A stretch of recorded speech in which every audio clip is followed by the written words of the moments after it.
What's up mga idol, sa video na to ay magawa tayo ng cellphone na walang backlight. Ang model nito ay Samsung A20s. Nasunog po ang pyesa malapit sa LCD connector. At ayun mga idol, ito po yung problema. Kapag i-open po natin, nag-on po siya, nagbabibrate pero walang display. Kahit i-charge po natin ay wala pong makikita. Napalitan na ito ng LCD, pati battery. Ayan mga idol, brand new na po ang battery at LCD nito. Ang main problem nito mga idol ay nabasa po ito kaya nawalan po ng ilaw. Pinagawa na po ito at dinala lang ito sa akin mga idol, so hindi daw po naayos, kaya ayan, subukan po natin gawin. At ito po yung napansin ko mga idol, nawala po yung dalawang pyesa banda dito sa LCD connector at kinalawang na talaga. So possible nito mga idol, kapag nababasa na talaga at kalawangin na, kapag nilinis po yan ay possible magsitanggalan po yan. Walk-in customer po ito mga idol at iniwan po niya, so kaya ko po nagawa ng video at i-share ko sa inyo kung paano ito gawin. At ayan na nga mga idol, kitang kita po yung may natanggal na pyesa, dalawa po yan dyan banda sa taas. So connected po yan sa ilaw. Kapag natanggal po yan ay wala talagang ilaw kahit palitan mo ng maraming LCD. At ayun mga idol, tinister ko muna yung pinakalinya. At kung napapansin yung mga idol ay hindi po talaga pumapalo yung positive line ng ilaw. So ayan mga idol, meron po yan diagram. So sundan nyo po ang diagram at ito mga idol, kitang kita po yung kalawang sa pangalawang linya po ng connector sa taas. So yun po yung positive line. At ayan mga idol, kitang kita po yung mga nasunog o kalawang. Kaya ang ginawa ko dito, ayan, tinanggal ko yung shade para ma-check ang ilaw. At tinester ko po yung pinaka light IC. At kung napapansin nyo mga idol, lahat po pumapalo. Ibig sabihin, good po ang light IC. At tinester ko po itong positive line dito sa diode. At ayan mga idol, yun po yung positive line. Yan, ito po, yan, isa lang po ang linya niyan. Papunta po yan dito sa taas. Dahil putol po dito, dahil sa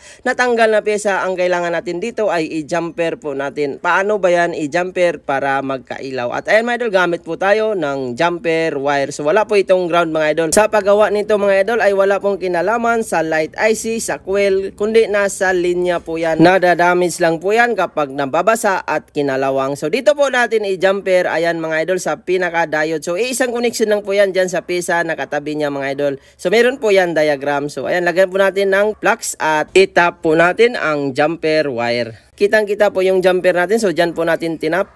So ayan, kitang-kita po yan. Sa mga gustong matuto nito, panoorin nyo po ang video na to at makatulong po ito. Lalo na kung ganito po ang hitsura at wala pong linya ang kanyang connector. So ayan mga idol, dito po natin itap yan sa pangalawang linya ng connector na positive light. At ayan mga idol, takpan muna natin para hindi mabalatan ang wire na ginamit natin. Minsan mga idol, kapag nadidiinan po yan, so pag nabalatan po ang wire ay pwedeng masunog at mawalan din po ng ilaw. At ayun mga idol, so dito po natin itap. So kitang kita po kanina nung natistira natin yung pangalawang linya ng connector ay wala pong palo.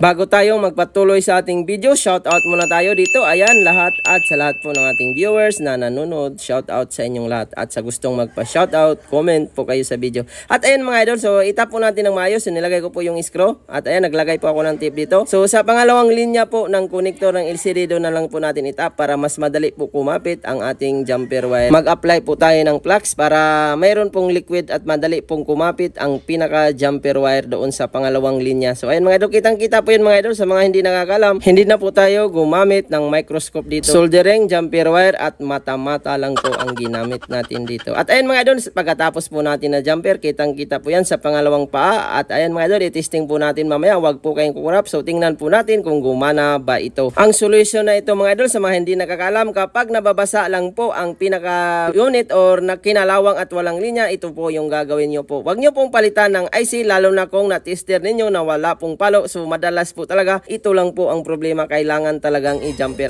At idagdag pa natin, bago nyo po gawin ito mga idol, lalo na kung nababasa, ay itry nyo muna sa LCD bago nyo rin po gawin ito. At kapag hindi po umilaw sa bagong LCD, huwag nyo pong palitan ng LCD dahil possible na good pa ang LCD. At kapag umilaw po ang LCD, ay nasa LCD lang po ang tama. So dito mga idol, dahil napalitan na po ng LCD at wala pong ilaw, at ayan, nakita nyo naman po kung ano po yung ginawa natin. At ayan, testing na po natin mga lods. So bago na talaga ang battery nito, laki ng gastos ng mayari nito. At ayan, huwag po kayong kurap. At kapag umilaw na yan, at ayan na nga mga idol, 100% umilaw po siya kaagad. So ganun lang po kasimple ang ginawa natin. Na-solve lang po natin sa mahiwagang technique. At ayun mga idol, tinakpan ko pala yung jumper para hindi po magalaw-galaw. Kung napapansin nyo mga idol, sa lahat po ng ginawa natin mga A20s na model na nawala ng ng ilaw ay madalas po oil lang po ang pinapalitan natin. Pero dito mga idol, dahil nabasa po ito, kitang-kita po yung problema at ginamitan po ng tester. So kailangan nyo rin po ng tester mga idol bago nyo po galawin. At ayan mga idol, meron na pong 1% at ibalik po natin lahat. At tingnan po natin mamaya yan kung mag-touch ba ang napalit na LCD dahil brand new LCD po ito mga idol.